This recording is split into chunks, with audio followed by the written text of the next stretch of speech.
Ginit ang isang kongresista na dapat nang ipa-blacklist sa mga kontratista na mapapatunayang sangkot sa ghost flood control projects.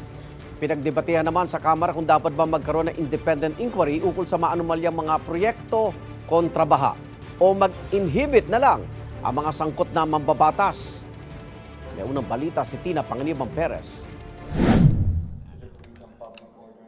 Sa gitna ng mga tutol sa pag-iimbestiga ng Kamara sa mga umano'y maanumalyang flood control projects dahil sangkot umano rito ang ilang kongresista, tiniyak ni House Committee on Public Order and Safety Chair, Representative Rolando Valeriano, na wala silang sasantuhin kahit pa may kongresistang mapapatunayang sangkot dito. We will recommend for filing of charges against them. Wala pong sasantuhin ng Kongreso, whether member niya o hindi niya member, basta nagkamali ka. Maaari rin daw umabot sa pagpapatalsik sa kanilang kasamahan mula sa Kamara. Nagtanggal na ho kami minsan ng isang kasama namin congressman. So, I don't see any reason kung bakit, kung talagang dapat matanggal ba, why not? May isa ng pinangalan ng kongresistang sangkot umano sa issue, si Oriental Mindoro Representative Arnan Panaligan. Tinukoy siya ni Senador Panfilo Lacson sa kanyang privilege speech dahil sa ilang maanumalya umanong proyekto sa kanyang distrito.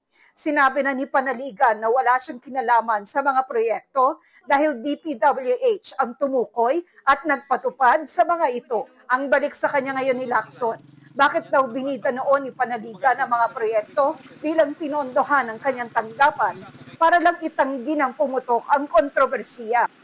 Lahat naman tayo mga nasa gobyerno, pag merong proyekto ang national sa distrito mo, sinasama natin sa accomplishment report natin, ano? Pero hindi ibig sabihin tayong proponent. Hindi natin inalagay ang pangalan natin doon at saka mukha sapagkat bawal yan. Sabi rin ni Valeriano, pwedeng humarap sa komite si Panaligan at iba pang masasangkot sa issue, pero hindi sila pwedeng umaktong nag-iimbestiga rin. Mag-inhibit sila doon sa panel of investigators sa committee. Pero yung maimbitahan sila, hindi naman po masama siguro yon. Once and for all, kung sila makikita nga ho natin sa investigasyon, kung sila man totoong may kinalaman. Pero kung wala naman po, at least malinis din naman nila yung pangalan nila kagad, right there and then. Hinihinga namin ng reaksyon si Panaligan. Sa Setyembre, inaasahang sisimula ng investigasyon ng House Infrastructure Committee. Sabi ng co-chair nitong si Representative Joel Chua, kung may kasamahan silang masasangkot, baka dapat iba ang mag-imbestiga sa kongresista. Kung may malilink o may madadawit, no, na mga kasama namin, siguro mas maganda kung mag-recuse kami. Para at least wag mabigyan ng duda yung aming investigasyon kung may masasangkot na mga kasama namin sa Kongreso at mga kasama rin, mga kasama po natin sa Senado, ay tingin ko po mas maganda kung magkaroon ng independent na inquiry. Pero para kay House Minority Leader Representative Antonio Tino, hindi dapat pigilan ang investigasyon ng Kamara.